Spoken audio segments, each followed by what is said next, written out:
তোমার ছেলে কেমন আছে? ভালো নয়।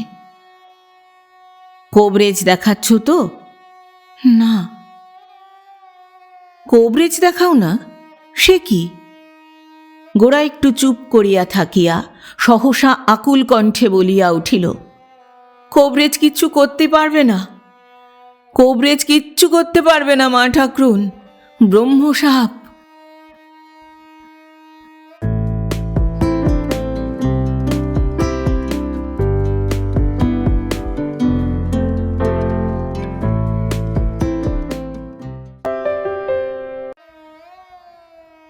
শুভেচ্ছা বন্ধুরা, একরাশ শুভেচ্ছা আর ভালোবাসা। আমি অর্পিতা, আর আপনারা শুনছেন এক ব্যাগ গপ্প ইউটিউব চ্যানেল। বন্ধুরা, শুরুতেই একটা ছোট্ট অনুরোধ। এখনও যারা এক ব্যাগ গপ্প চ্যানেলটি সাবস্ক্রাইব করেননি তাদের উদ্দেশ্যে বলি, আজই চ্যানেলটি সাবস্ক্রাইব করে সঙ্গে থাকুন, উৎসাহ পাব এগিয়ে চলার। নতুন নতুন গল্প শুনতে ও শোনাতে মনে রাখুন এক ব্যাগ গপ্প ইউটিউব চ্যানেল। আজ পড়ব শ্রদ্ধেয় কথা সাহিত্যিক নারায়ণচন্দ্র ভট্টাচার্য রচিত একটি ছোট গল্প, ব্রহ্মসাপ। গল্প পাঠ করছি আমি অর্পিতা। শুরু করছি ব্রহ্মসাপ। গোরা সর্দারের স্ত্রী কুশি বামুনপাড়ায় চুপড়ি ধুচুনি বেচিতে গিয়া যখন শুনিল গোবিন্দ ঠাকুর শরিকি মামলায় তাহার স্বামীকে সাক্ষী মানিয়াছে, তখন সে রাগিয়া চেঁচাইয়া পাড়া মাথায় করিতে করিতে গোবিন্দ ঠাকুরের বাড়িতে উপস্থিত হইল এবং ঠাকুরের সাক্ষাৎ না পাইয়া ঠাকুরানীকে শুনাইয়া দিয়া আসিল যে তাহারা ছোট লোক, গরিব মানুষ, গতর খাটাইয়া খায়। ভদ্র লোকেরা হলপ করিয়া পরের বিষয় কাড়িয়া লইতে পারে, কিন্তু ছোট লোক তাহারা বিষয়ের ধার ধারে না। কাহারও বিপক্ষে সাক্ষ্য দিয়া লোকের মর্মান্তিক নিঃশ্বাস মাথা পাতিয়া লইতে চাহে না। সে নিঃশ্বাসের উত্তাপ সহ্য করিবার মতো শক্তি তাহাদের নাই। সুতরাং সে বামুনের দরজায় মাথা কুটিয়া রক্তগঙ্গা হইবে, তথাপি তাহার মরদকে মিথ্যা সাক্ষ্য দিতে দিবে না। নিজ ডোমের মেয়ের ধর্মজ্ঞানের এই আতিশয্য দর্শনে ভদ্রপল্লীর অনেকেই তাহাকে উপহাস না করিয়া থাকিতে পারিল না। কুশি কিন্তু কাহারও কথায় কান দিল না। সে আপন মনে বকিতে বকিতে ঘরে গিয়া উপস্থিত হইল এবং স্বামীর পা দুইটা জড়াইয়া ধরিয়া ব্যাকুল কণ্ঠে বলিল, ওগো, তোমার পায়ে পড়ি, তুমি সাক্ষ্য দিও না। আমার সব গেছে, ওই শিবরাত্রির সলতেটুকু আছে। বামুনের মেয়ে নিঃশেষ পড়লে বাচ্চা আমার বাঁচবে না। গোরাচাঁদ তাহার বাহু বেষ্টন হইতে পা ছাড়াইয়া লইতে লইতে বলিল, মর মাগি, খেপে এলি নাকি? রোদে ঘুরে তোর মাথা গরম হয়ে গেছে, যা ডুব দিয়ে আয়। কুশি তাহার পায়ের উপর মাথাটা গুঁজিয়া বলিল, না গো, তুমি আগে বলো, সাক্ষ্য দেবে না? বিরক্তভাবে গোরাচাঁদ বলিল, আচ্ছা তাই হবে, এখন যা, ডুব দিয়ে এসে আখাটা জেলে দে, বেলা দেখছিস দুপুর গড়িয়ে গেছে। কুশি উঠিয়া চোখের জল মুছিল এবং মাটির কলসিটা কাঁখে লইয়া ডুব দিতে চলিল। গোবিন্দচন্দ্র আকুলি মহাশয় 50 বৎসর বয়সেই যখন ঐহিক ধন, মান, পরিজন সকলের অসারতা হৃদয়ঙ্গম করিয়া সারবস্তুর অন্বেষণেই আপনার প্রবৃত্তি ও শক্তিকে নিয়োজিত করিবার অভিপ্রায় প্রকাশ করিলেন এবং কলুষ সংসারের সংস্রব পরিহারপূর্বক স্বপাক ভক্ষণে রত হইলেন, তখন রাষ্ট্র হইল। গোবিন্দ আকুলির ন্যায় সাত্ত্বিক প্রকৃতি, নিষ্ঠাবান ব্রাহ্মণ গ্রামে আর নাই। তাহার গলদেশে লম্বিত রুদ্রাক্ষমালা, ললাটে দীর্ঘ ত্রিপুণ্ড দেখিলে তাহাকে ভয় ও ভক্তি প্রদর্শন করিত না, গ্রামে এমন লোক খুব কমই ছিল এবং তিনি সর্বদাই এই পাপ তাপ পূরিত কলুষ সংসারের অসংখ্য দোষ কীর্তন করিয়া তাহার সংস্রব হইতে নিজেকে দূরে রাখিবার চেষ্টা করিতেন। কিন্তু মোহময় সংসারের এমনই কুহক যে তাহার নানা উৎপাত চারিদিক হইতে আসিয়া নিষ্পৃহ ব্রাহ্মণকে এমনভাবে জড়াইয়া ধরিত যে তজ্জন্য ব্রাহ্মণকে সময় সময় ব্যতিব্যস্ত হইয়া পড়িতে হইত। এইভাবে সংসার কর্তৃক উৎপীড়িত হইয়াও যখন আকুলি মহাশয় দৃঢ় প্রতিজ্ঞভাবে আপনার নিষ্ঠা ও পবিত্রতা বজায় রাখিয়া আসিতেছিলেন এবং লোকের নিকট প্রকাশ করিতেছিলেন যে অতঃপর তিনি এই অসার সংসার ত্যাগ করিয়া বিশ্বেশ্বরের পদে আত্মসমর্পণের জন্য যাত্রা করিবেন, তখন জ্ঞাতি ভ্রাতা অনুকূল আকুলি সহসা মহাযাত্রা করিয়া তাহার যাত্রার পথে বিষম কণ্টক রোপণ করিল। অনুকূল শিশুপুত্র ননীলাল, বিধবা পত্নী এবং দেবোত্তর ও ব্রহ্মোত্তর 16 বিঘা জমি রাখিয়া গিয়াছিল। এই 16 বিঘা জমির মধ্যে ব্রহ্মোত্তর 13 বিঘা জমি লইয়া একটু গোল ছিল। অনুকূলের বাপ কন্যাদায় হইতে উদ্ধার পাইবার জন্য 7 মাসের করারে 600 টাকার জন্য এই জমিগুলি মনোহর আকুলির নিকট বন্ধক দিয়াছিলেন। এই টাকা তিনি শোধ করিয়াছিলেন কি না কেহ জানে না। বন্ধকি ক্ষতের পিঠেও কোনো ওয়াসিল দেওয়া ছিল না এবং ক্ষতখানা মনোহরের নিকটেই ছিল। তবে করারের 7 মাস অতীত হইলেও মনোহর বন্ধকি জমি স্বীয় অধিকারে আনিবার চেষ্টা করেন নাই। মনোহর নিঃসন্তান ছিলেন। সুতরাং তাহার মৃত্যুর পর তদীয় ভ্রাতুষ্পুত্র গোবিন্দ আকুলি জ্যেষ্ঠ তাঁতের সম্পত্তির একমাত্র অধিকারী হইলেন। অন্যান্য কাগজপত্রের সঙ্গে এই বন্ধকি ক্ষতখানাও আকুলি মহাশয়ের হস্তগত হইল।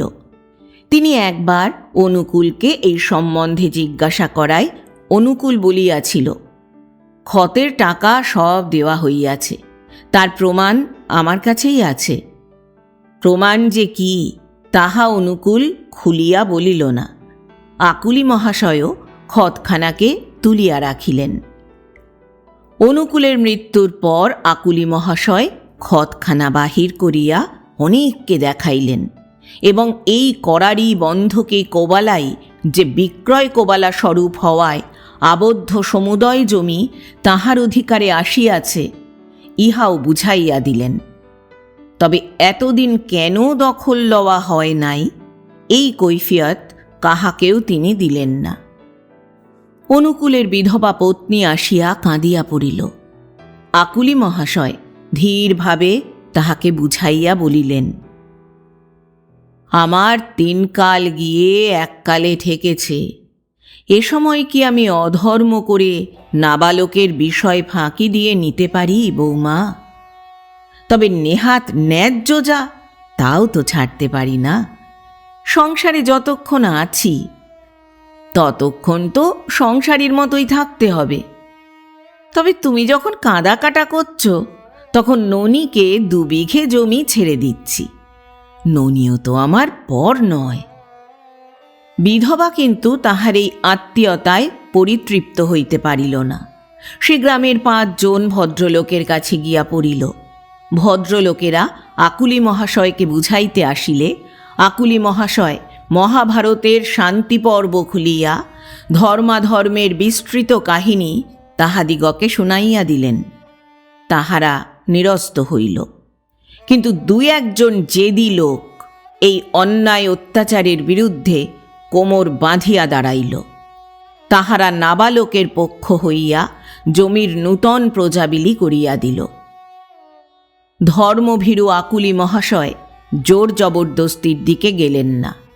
তিনি আদালতে গিয়া এই মর্মে নালিশ রুজু করিয়া দিলেন যে মনোহর আকুলির নিকট হইতে উত্তরাধিকার সূত্রে প্রাপ্ত যে সকল জমি তিনি এযাবৎকাল ভোগ দখল করিয়া আসিতেছিলেন, কয়েকজন দুষ্ট লোকের পরামর্শে অনুকূলের স্ত্রী তাহাকে সেই সকল জমি হইতে বেদখল করিবার চেষ্টা করিতেছে।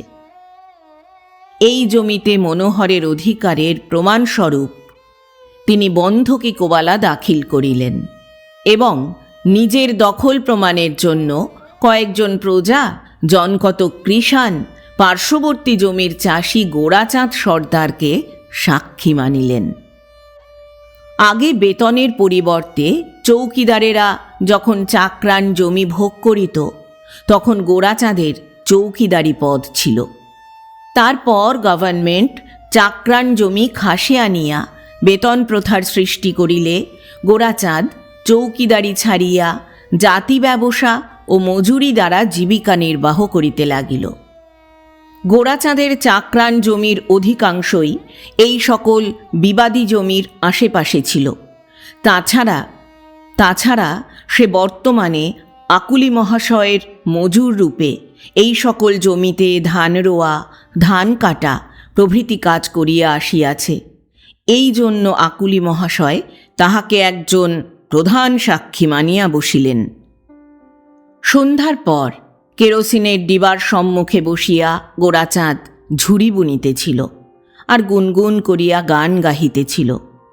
মন আমার পাখির বাচ্চা পুষবি যদি, খাঁচা সার, খাঁচা সার। বাঁ হাতে লণ্ঠন ধরিয়া ডান হাতে ধরা লাঠিটা ঠকঠক করিয়া মাটিতে ঠুকিতে ঠুকিতে আকুলি মহাশয় আসিয়া ডাকিলেন, গোড়াচাঁদ, ওহে গোড়া। গোড়াচাঁদের সঙ্গীত থামিয়া গেল। হাতের ঝুড়িটা ফেলিয়া তাড়াতাড়ি বলিয়া উঠিল, কে? বাবা ঠাকুর, পেন্নাম হই। গোড়াচাঁদ হাত দুইটা তুলিয়া কপালে ঠেকাইল। আকুলি মহাশয় উঠান হইতে একটু অন্তরে দাঁড়াইয়া বলিলেন, কল্যাণ হোক, কেমন আছিস রে গোড়া? গোড়াচাঁদ কাপড়ের খুঁট দিয়া কাঠের খুরশিটা ঝাড়িতে ঝাড়িতে বলিল, আপনকারদের চরণের আশীর্বাদে ভালোই আছি। এমন সময় কি মনে করে বাবা ঠাকুর? লাঠিটার উপর ভর দিয়া আকুলি মহাশয় বলিলেন, তোদের একবার দেখতে এলাম, দিনে তো সময় পাই না, পূজা আহ্নিকেই কেটে যায়, তাই বলি এই সময় একবার তোদের খবরটা নিয়ে যাই।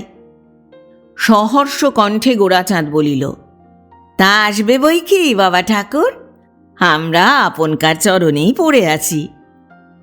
খুরশিটা উঠানের মাঝখানে পাতিয়া দিয়া গোড়াচাঁদ বলিল, বসতে আজ্ঞা হোক।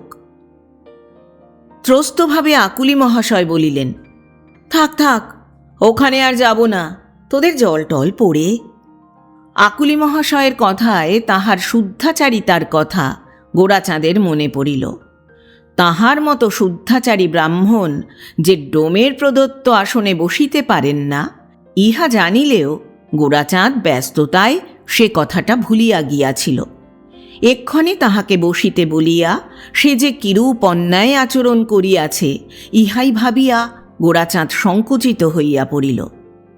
আকুলি মহাশয় সহাস্য প্রশ্নে তাহার এই সংকোচ ভাব দূর করিয়া দিয়া তাহার ছেলেটি কেমন আছে, কাজকর্ম কেমন চলিতেছে, এখন কোথায় কি মজুরিতে কাজ হইতেছে ইত্যাদি নানা সংবাদ জিজ্ঞাসা করিয়া তাহাকে আপ্যায়িত করিলেন।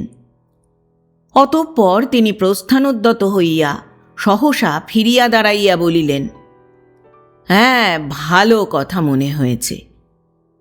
তোমাকে বাপু আমার একটু বেগার দিতে হবে। গোড়াচাঁদ হাত দুইটা জড়ো করিয়া সবিনয় বলিল, আজ্ঞা করুন। আকুলি মহাশয় সহাস্যে বলিলেন, এমন কিছু কঠিন বেগার নয়। শুনেছ তো, অনুকূলের স্ত্রী 5 জন দুষ্ট লোকের পরামর্শে আমার ন্যায্য সম্পত্তি থেকে আমায় বেদখল করেছে। আমি গরিব ব্রাহ্মণ, আমার তো গায়ের জোর নাই, আমার জোর ভগবান, আমার সহায় ধর্ম। কাজেই আমাকে আদালত করতে হয়েছে। কিন্তু আদালতে গেলেই হয় না, প্রমাণ চাই, সাক্ষী সাবুত চাই। তা আমার পাকা দলিলপত্র আছে, দরকার শুধু 2-1টা সাক্ষী। তা বাপু, তোমাকে সাক্ষ্যটা দিয়ে আসতে হবে। গোরাচাঁদ চমকিত হইয়া ভীতিপূর্ণ দৃষ্টিতে আকুলি মহাশয়ের মুখের দিকে চাহিল। আকুলি মহাশয় বলিলেন, তুমি পাশের চাষি ছিলে কি না, সুতরাং তোমার সাক্ষ্যটা খুব বলবৎ হবে। আমি যে বরাবর ও জমি দখল করে এসেছি, তুমি শুধু এইটুকু বলে আসবে। আজ সমন এসেছিল, তা আমি বকলমে সই করিয়ে দিয়েছি। আসছে মাসের 7ই দিন, মনে থাকে যেন। আকুলি মহাশয় প্রস্থানোদ্যত হইলেন। গোরাচাঁদ বলিয়া উঠিল, কিন্তু বাবা ঠাকুর। ফিরিয়া আকুলি মহাশয় বলিলেন, তোমার রোজ মারা যাবে না হে, সে আমি আগেই দিয়ে যাব। গোরাচাঁদ দৃঢ় গম্ভীর স্বরে বলিল, না বাবা ঠাকুর, আমি হলপ নিয়ে মিছে কথা বলতে পারব না। সবিস্ময়ে আকুলি মহাশয় বলিয়া উঠিলেন, পারবে না? গোরাচাঁদ বলিল, না, আমরা ছোট লোক, আমাদের এত পাপ সইবে না। তাহার মুখের উপর জ্বলন্ত দৃষ্টি নিক্ষেপ করিয়া আকুলি মহাশয় রোষ গম্ভীর কণ্ঠে বলিলেন, আমাকে অপমান করবে? গোরাচাঁদ মাথা নিচু করিয়া বিনয় নম্র স্বরে বলিল, আমাকে মাফ করো বাবা ঠাকুর, আমি এক ছেলে নিয়ে ঘর করি। ছোট লোকের এই অপূর্ব ধর্মজ্ঞতা দেখিয়া আকুলি মহাশয় কিয়ৎক্ষণ স্তব্ধভাবে দাঁড়াইয়া রহিলেন। তারপর স্থির গম্ভীর স্বরে বলিলেন, ছেলের তরে ব্রাহ্মণের কথা অমান্য করবে? গোরাচাঁদ ভীতিকম্পিত কণ্ঠে বলিল, আমার ওই একটি ছেলে বাবা ঠাকুর। বজ্রগম্ভীর নিনাদে আকুলি মহাশয় বলিলেন, কিন্তু তোমাকে ও ছেলে নিয়ে ঘর করতে হবে না। আমি যদি ত্রিসন্ধ্যাপুত ব্রাহ্মণ হই, ব্রহ্মণ্যদেব যদি সত্য হন, তবে তোমার ছেলে বাঁচবে না, বাঁচবে না, বাঁচবে না। এ না হয়তো আমি এই পৈতা ছিঁড়ে দিঘির জলে ফেলে দেব। জোরে জোরে লাঠির ঠকঠক শব্দ করিতে করিতে আকুলি মহাশয় চলিয়া গেলেন। গোরাচাঁদ হাত দুইটা বুকের কাছে রাখিয়া ভয়ে কাঠ হইয়া দাঁড়াইয়া রহিল। কুশি আসিয়া তাহার গা ঠেলিয়া বলিল, দাঁড়িয়ে রইলে যে? শুষ্ক জড়িত কণ্ঠে গোরা বলিল, বামুন কি সাপ দিয়ে গেল শুনেছিস তো? কুশি বলিল, শুনেছি, কিন্তু আমরা তো কোনো দোষে নাই, দিলেই বা সাপ। আমাদের মা আছে। আকুলি মহাশয়ের শুধু জমি জায়গার আয়েই যে সংসার চলিত তাহা নহে, তাহার আয়ের আর একটা পথ ছিল।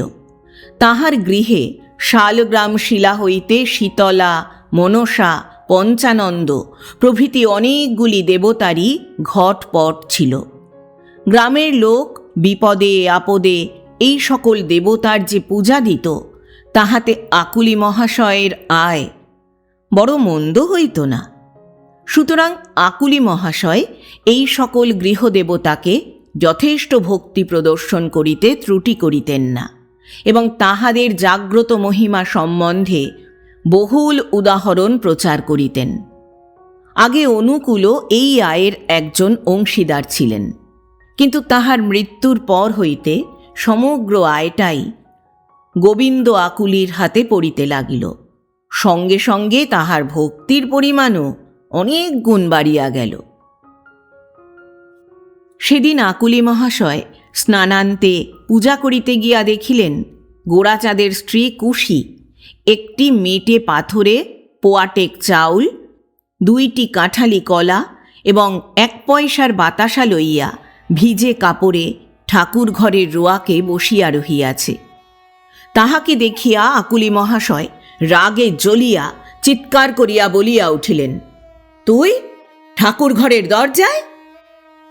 তাহার সেই রুদ্রমূর্তি দেখিয়া ও ক্রোধকম্পিত স্বর শুনিয়া কুশি ভয়ে হতবুদ্ধি হইয়া সকাতর কণ্ঠে বলিল, বাবা, আমার কালুর। গর্জন করিয়া আকুলি মহাশয় বলিলেন, আগে নেমে আয় বেটি। বেটির আস্পর্ধা দেখো, একেবারে ঠাকুর ঘরের দরজায় গিয়ে উঠেছে। পাজি বেটি, ছোট লোক বেটি। হাতের পাথরটা দরজার সামনে রাখিয়া কুশি ভয়ে ভয়ে নামিয়া আসিল।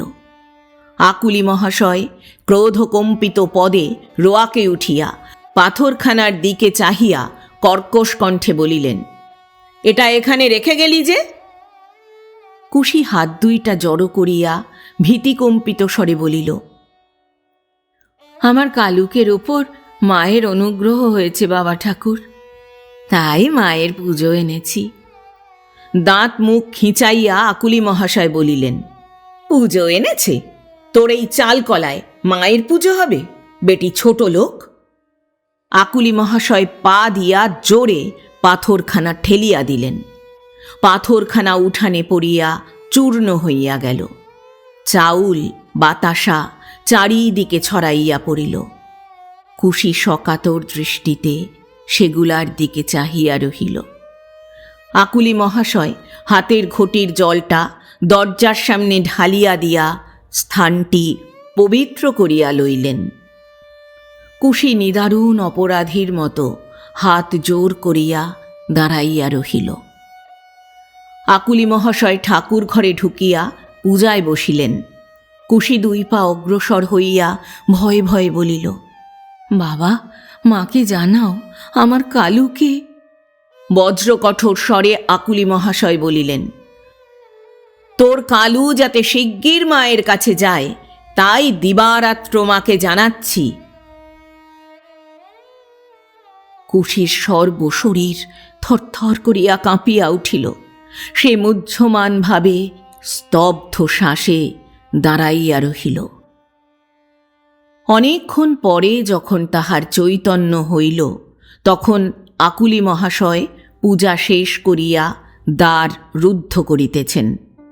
কুশি সকাতরে বলিল, বাবা ঠাকুর, মায়ের একটু চন্নামেত্তর। চন্নামেত্তর নাই বলিয়া আকুলি মহাশয় দরজা বন্ধ করিয়া দ্রুত পদে চলিয়া গেলেন। কুশি মন্দিরের চারিদিকে ঘুরিয়া ঘুরিয়া যেখানে পূজার বাসি ফুল বিল্বপত্র ফেলা হয় সেইখানে চন্দনাক্ত অর্ধশুষ্ক একটি বিল্বপত্র দেখিতে পাইল। কুশি সযত্নে সেইটি কুড়াইয়া লইয়া আঁচলে বাঁধিল এবং মন্দিরের সম্মুখে আসিয়া সোপান প্রান্তে মাথা কুটিয়া বলিল, মা গো, আমরা গরিব, তুই ছাড়া আমাদের আর কোনো ভরসা নাই মা। আমার কালুর গায়ে তোর পদ্ম হাত বুলিয়ে দে মা, আমি বুক চিরে তোর এখানে রক্ত দিয়ে যাব। রুদ্ধদ্বার মন্দিরের মধ্যে বসিয়া দেবতা তাহারই আকুল প্রার্থনা শুনিতে পাইলেন কি না তাহা চিন্তা না করিয়াই কুশি দ্রুত পদে গৃহাভিমুখে চলিল। বাবা কালু! বসন্তের ভীষণ আক্রমণে কালু আচ্ছন্ন হইয়া পড়িয়াছিল। ভালো করিয়া চাহিবার শক্তিও তাহার ছিল না। তথাপি পিতার আহ্বানে সে কষ্টে চোখ মেলিয়া চাহিল। গোরা তাহার মাথায় স্নেহশীতল হাতখানি বুলাইতে বুলাইতে বলিল, কেমন আছিস বাবা? ক্ষীণ স্বরে হাঁপাইতে হাঁপাইতে কালু বলিল, সব জ্বলে পুড়ে গেল বাবা, সব জ্বলে পুড়ে গেল, জ্বলে মলুম। গোরা তাহাকে আশ্বাস দিয়া বলিল, ভয় কি, মায়ের চন্নামেত্তর খেলেই সব ভালো হয়ে যাবে। কালু ইতস্তত দৃষ্টি নিক্ষেপ করিয়া জিজ্ঞাসা করিল, মা, মা, মা কোথায়? গোরা বলিল, সে মায়ের চন্নামেত্তর আনতে গেছে। কালু চক্ষু মুদ্রিত করিল। তাহার বসন্তের আক্রমণে বিভৎস দর্শন মুখের দিকে চাহিয়া গোরা বসিয়া রহিল। কুশি আসিয়া ধীরে ধীরে ঘরে ঢুকিল। গোরা তাহার রিক্ত হস্তের দিকে চাহিয়া জিজ্ঞাসা করিল, মায়ের চন্নামেত্তর? কুশি কোনো উত্তর দিল না। সে একটা পাথর বাটি লইয়া পুকুর ঘাট হইতে জল আনিল। তারপর আঁচল হইতে বিল্বপত্রটি খুলিয়া সেই জলে ডুবাইয়া জলটুকু ছেলের মুখের কাছে ধরিল। ডাকিল, বাবা কালু, মায়ের চন্নামেত্তরটুকু খেয়ে ফেলো বাবা। কালু চোখ না খুলিয়াই হাঁ করিল। কুশি তাহার মুখে বাটির জলটুকু ঢালিয়া দিল এবং বিল্বপত্রটি লইয়া তাহার মাথায় গায়ে বুলাইয়া দিল। কালু কিয়ৎক্ষণ নিস্তব্ধভাবে পড়িয়া রহিল। তারপর সহসা চোখ মেলিয়া ডাকিল, বাবা গো, বাবা গো। গোরা তাহার মুখের কাছে মুখ আনিয়া বলিল, কেন বাবা? কালু হাঁপাইতে হাঁপাইতে আর্তকণ্ঠে বলিল, কই, চন্নামেত্তরে তো ঠান্ডা হলো না বাবা। উফ, জ্বলে গেলুম বাবা, জ্বলে মলুম বাবা, জ্বলে মলুম। গোরা বলিল, মায়ের চন্নামেত্তর খেয়েছো বাবা? মা এবার ঠান্ডা করে দেবেন, মাকে ডাকো। কালু যাতনা জড়িত কণ্ঠে ডাকিল, মা, মা, মা, মা গো। পাশে কুশি স্তব্ধ পাষাণ মূর্তির ন্যায় বসিয়া রহিল। হায়, কোথায় মায়ের চন্নামেত্তর? এ শুধু বেলপাত ধোয়া জল। মায়ের চন্নামেত্তর পেলাম না, তাই বলে তোর দয়াও কি পাব না মা? কুশির চোখ ফাটিয়া জল আসিতে লাগিল। সে তাড়াতাড়ি চোখে আঁচল চাপা দিল। তীব্র কণ্ঠে গোরা বলিল, রোগা ছেলের পাশে বসে চোখের জল ফেলিস না কুশি। একটু চুপ করিয়া থাকিয়া কুশি বলিল, হ্যাঁ গা, কোবরেজ রাখলে হয় না? কর্কশ কণ্ঠে গোরা বলিল, কোবরেজে কিছু হবে না কুশি। এ ব্রহ্মসাপ, ব্রহ্মসাপের কাছে সাক্ষাৎ শিবও কিচ্ছু করতে পাবে না। কুশির বুকটা কাঁপিয়া উঠিল। গোরা পাখাখানা তুলিয়া বাতাস করিতে লাগিল, কিন্তু বাতাসে অন্তরের জ্বালা প্রশমিত হইল না। কালু ছটফট করিতে লাগিল, আর মাঝে মাঝে আর্তকণ্ঠে পিতাকে ডাকিতে লাগিল। সহসা গম্ভীর স্বরে গোরা ডাকিল, কুশি। কুশি মুখ তুলিয়া স্বামীর কঠোর মুখের দিকে চাহিল। গোরা বলিল, কাল মামলার দিন, আমি আজ চললাম। কুশি বিস্ময়ের সহিত জিজ্ঞাসা করিল, কোথায়? সাক্ষ্য দিতে। মিথ্যে সাক্ষ্য দিতে? তীব্র দৃষ্টিতে স্ত্রীর মুখের দিকে চাহিয়া গোরা কর্কশ কণ্ঠে বলিল, আমরা ছোট লোক, ডোম, আমাদের আবার সত্যি মিথ্যে কি? আমি ছেলেটাকে বেঘরে মেরে ফেলতে পারবো না। কুশি বলিল, কিন্তু আরেকটা ছেলেকে পথে বসাবে? গোরা উঠিয়া দাঁড়াইয়া দাঁতে দাঁত চাপিয়া বলিল, যে পথে বসে বসবে, আমার তাতে কি?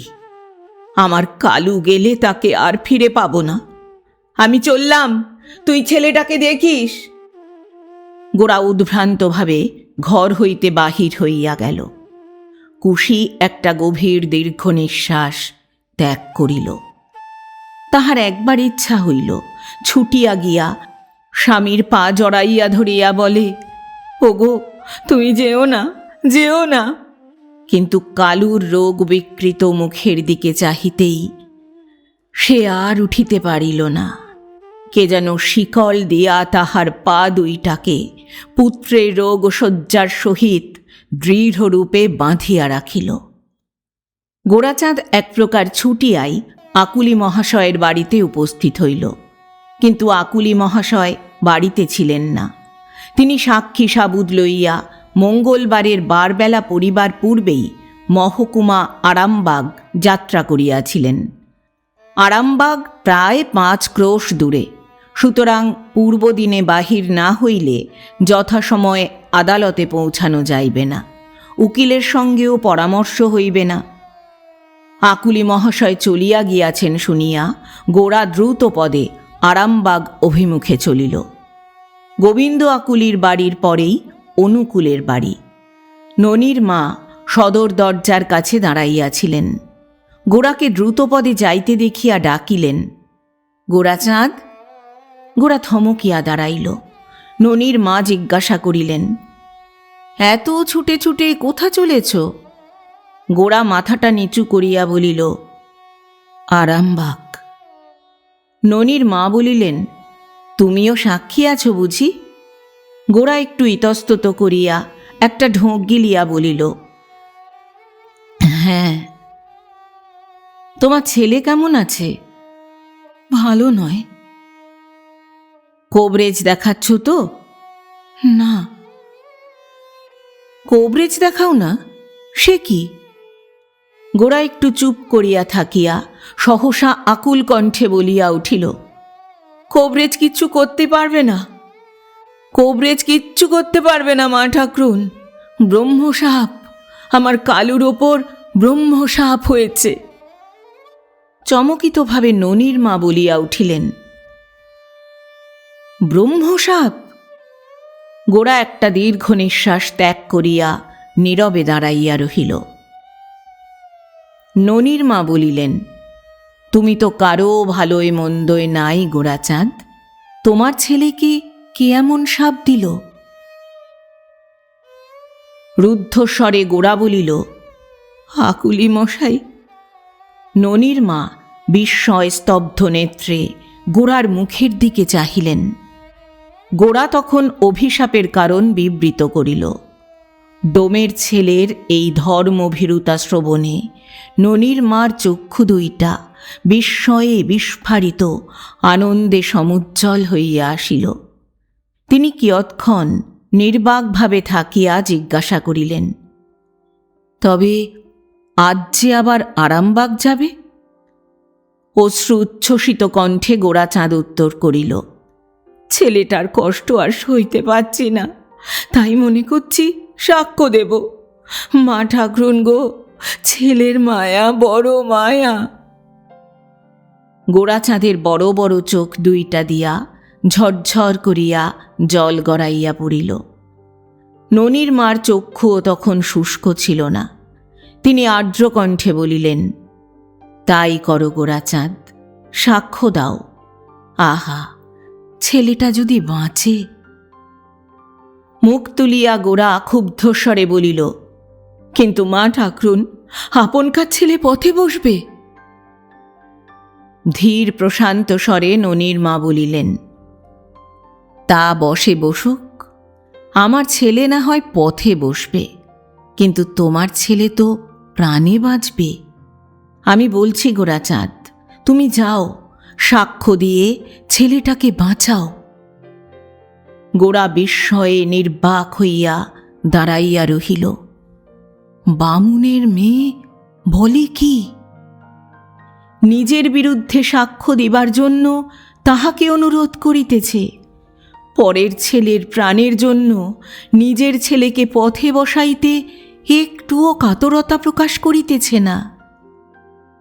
গোরা একটা কথাও বলিতে পারিল না, শুধু স্তব্ধ দৃষ্টিতে এই ব্রাহ্মণ কন্যার মহিমা প্রদীপ্ত মুখের দিকে চাহিয়া রহিল। তাহাকে এই রূপে দাঁড়াইয়া থাকিতে দেখিয়া ননির মা ধীরে ধীরে বলিলেন, আর দাঁড়িয়ে থেকো না গোরাচাঁদ, বেলা যায়। তুমি কিছু ভেবো না, আমার তাতে এক বিন্দু দুঃখ হবে না। আমি বামুনের মেয়ে, হুকুম দিচ্ছি, তুমি গিয়ে সাক্ষ্য দিয়ে এসো। আমি কাপড় ছেড়ে মায়ের চান জল নিয়ে তোমার কালুকে দিয়ে আসছি। আহা, ছেলের চাইতে কি আর কিছু আছে গোরাচাঁদ? গোরার বুকটা বড় জোরে কাঁপিয়া উঠিল। সে আর এই ব্রাহ্মণ কন্যার মুখের দিকে চাহিতে পারিল না। তাড়াতাড়ি মুখ ফিরাইয়া লইয়া পাগলের মতো টলিতে টলিতে গন্তব্য পথে প্রস্থান করিল। সাক্ষ্যমঞ্চে উঠিয়া গোরাচাঁদ কি যে বলিল তাহা সে নিজেই জানে না।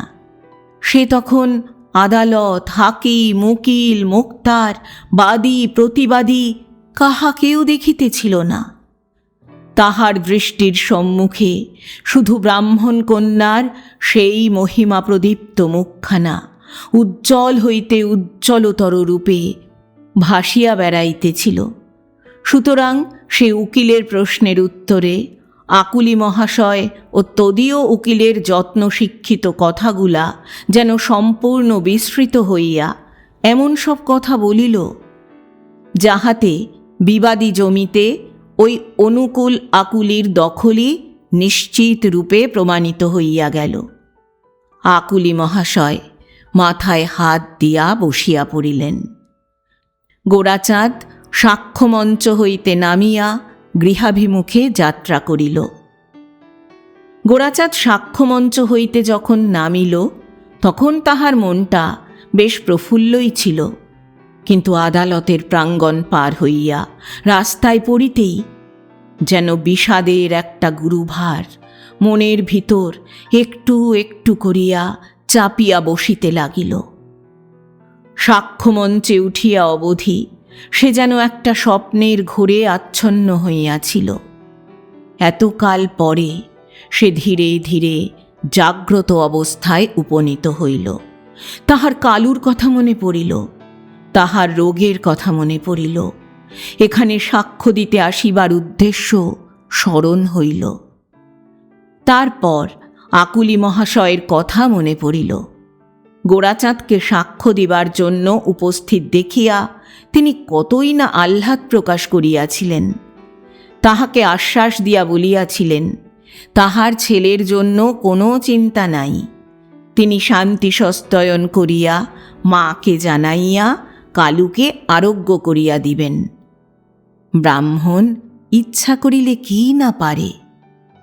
ব্রাহ্মণ মনে করিলে লোককে রোষাগ্নিতে দগ্ধ করিতে পারে, আবার মনে করিলে তাহাকে জ্বলন্ত বহ্নির করাল কবল হইতে অক্ষত দেহে ফিরাইয়া আনিতেও পারে। সুতরাং কালুর জন্য গোরাচাঁদের ভয় কি? কিন্তু হায়, গোরা এ কি করিল? সেই সর্বক্ষমতা সম্পন্ন ব্রাহ্মণের রোষাগ্নিতে ঘৃতাহুতি প্রদান করিয়া সে নিজের পুত্রের মরণের পথ প্রস্তুত করিয়া দিল।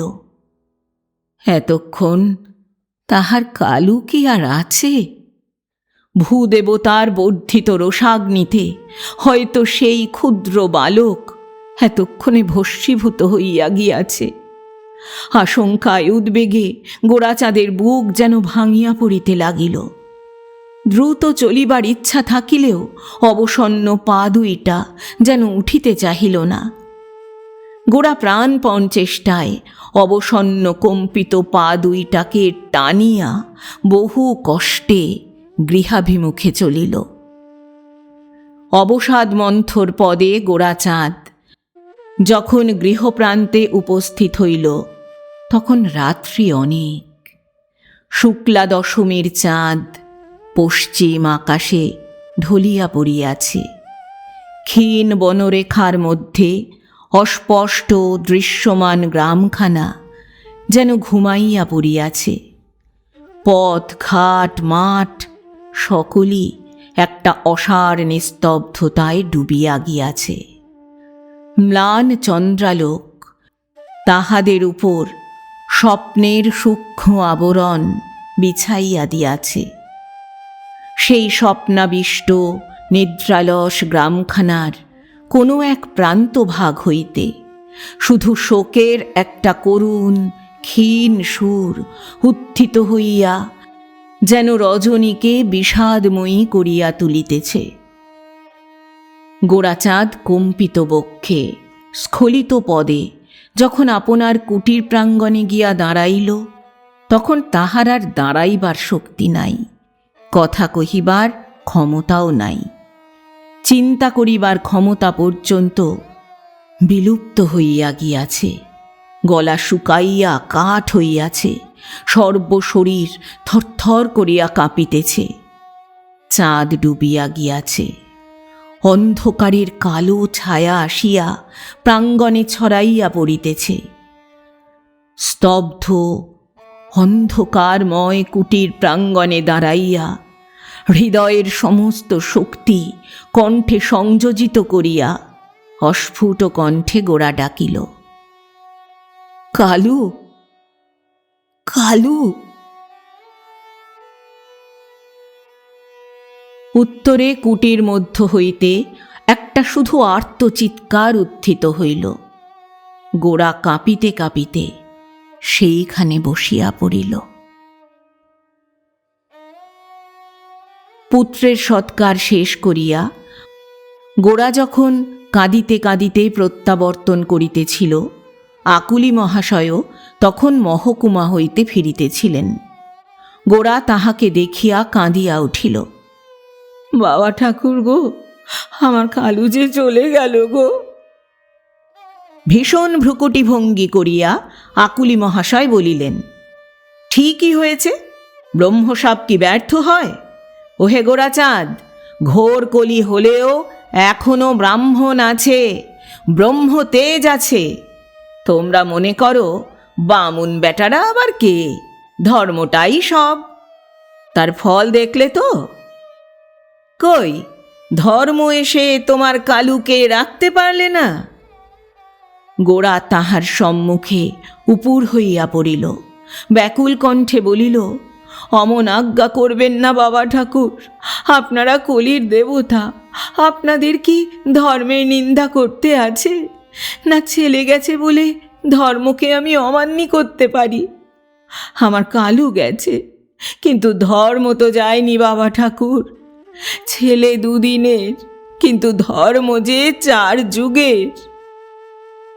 গোরার স্থির প্রশান্ত মুখের ওপর তীব্র দৃষ্টি নিক্ষেপপূর্বক, বেটা বোকা ছোট লোক বলিয়া আকুলি মহাশয় দ্রুত পদে প্রস্থান করিলেন। গোরা তাহার পদাঙ্কিত স্থানের ধুলা তুলিয়া মাথায় দিল।